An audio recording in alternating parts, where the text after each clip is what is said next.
안녕하세요. 이번 영상은 일반 물감으로 섬유용 아크릴 물감을 만드는 방법과 패브릭 물감에 대한 기본 지식을 지금부터 YKY가 전부 알려드리도록 하겠습니다.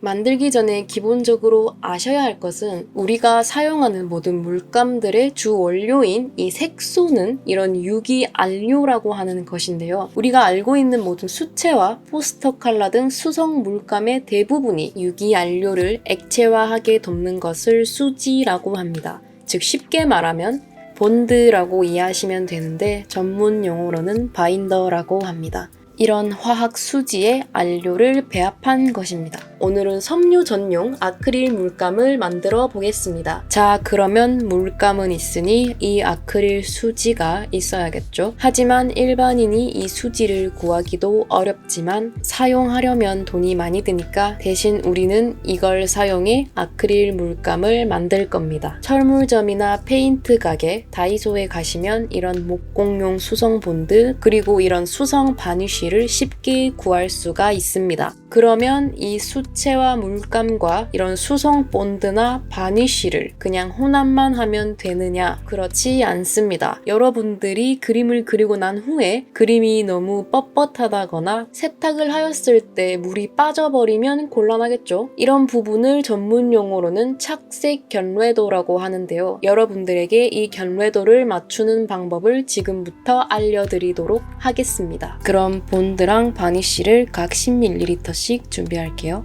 원액 10ml에 물 5ml 2대1의 비율로 희석해 보겠습니다. 여기에 동일한 수채화 물감을 넣어서 희석해 볼게요. 자신이 선택한 이런 바니쉬나 수성 본드를 사용할 기본 데이터를 내야 합니다. 본인 데이터를 메모해 두시기를 추천드립니다. 만든 혼합 물감을 실험용 천에 직접 그려볼게요.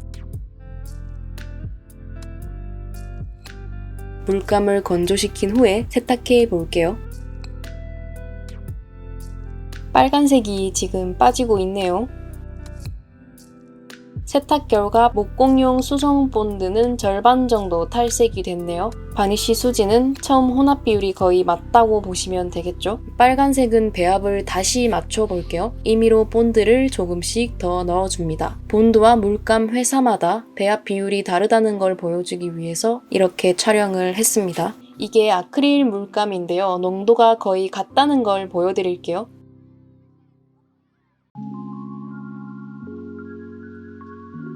자, 그럼 다시 탈색 테스트를 해볼게요. 이 정도면 두 색 다 안 빠진다고 보시면 됩니다. YKY는 방금 실험을 하고 데이터 비율을 알아냈기 때문에 물감을 바로 만들어서 그림을 그려볼게요. 이렇게 바니쉬나 본드의 물과의 최적의 비율을 찾았다면 여기에 수채화 물감을 타서 그림을 그리기만 하시면 됩니다. 이걸 본드물이라고 할게요. 밀폐 용기에 담아서 실온에 보관하시면 오랫동안 사용할 수가 있습니다. 사용하실 때마다 용도에 맞게 물을 조금씩 첨가하면서 사용하시면 됩니다. 이걸 베이스로 계속 작업을 하시면 됩니다. 수채화 물감 검정색이 없더라고요. 그래서 포스터 컬러를 쓰도록 할게요. 수채화 효과를 내기 위해 본인 취향에 따라 물을 더 첨가합니다. 우리는 이 배합 물감으로 그림을 그리려면 자신이 원하는 적당한 점도가 있어야겠죠? 점도에 따라서 농담 표현을 할 수가 있는데 이 점도 조절을 전문 용어로 호료 첨가라고 하는데요. 쉽게 말해서 풀을 추가하는 것입니다. 이 풀도 종류가 수없이 많은데요. 우선 YKY가 사용하는 풀 중에서 공업용 풀인 알긴산 소다를 조금 넣어서 점도를 조절해 보겠습니다.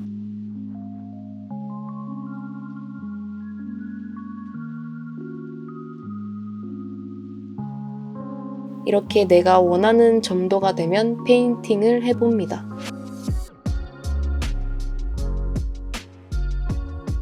이건 그냥 물인데요. 그림의 표현법을 위해서 원단을 적셔주는 것도 하나의 방법이죠.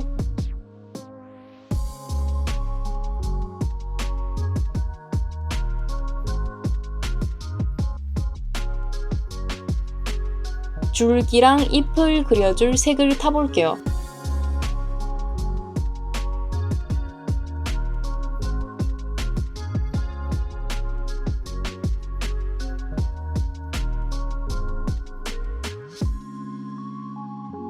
물이 많이 들어갔으니 풀을 또 넣어볼게요.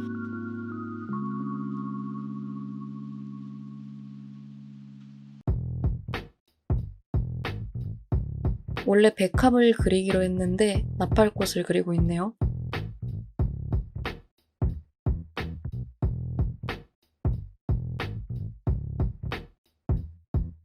여기서부터는 농도를 조절하는 방법을 알려드릴게요.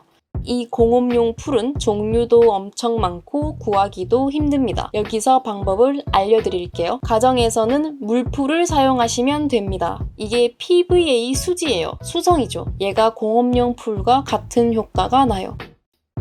그럼 새로 한번 타볼게요. 조금씩 넣어서 원하는 농도만큼 희석해 볼게요. 연한 담색은 풀을 넣지 않아도 상관이 없겠지만 번지지 않는 그림을 그리고 싶다면 풀을 넣으면 되겠죠. 이렇게 본인이 테스트를 해서 물감을 타서 농도를 확인해 보세요. 이게 수묵화도 된다는 걸 보여주기 위해 이렇게 알려드리는 거예요.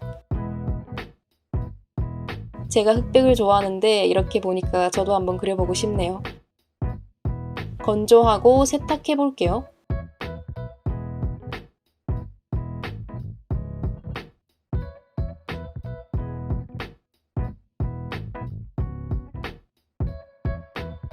저희가 알려드린 방법으로 패브릭 물감을 만들어서 티셔츠에 글자나 자신만의 그림을 그려보시는 건 어떤가요? 영상이 길어지면 지루하실 것 같고 다음 영상에서는 짙은 색상의 옷에 그림을 그리는 방법과 이 수채화 물감으로 옷을 염색하는 놀라운 방법도 알려드릴게요. 보시면 깜짝 놀라실 테니 채널 구독해두세요. 그리고 궁금한 점 댓글 남겨주시면 충분히 답변해드릴게요. YKY아트를 이번 영상 끝까지 시청해주셔서 감사합니다.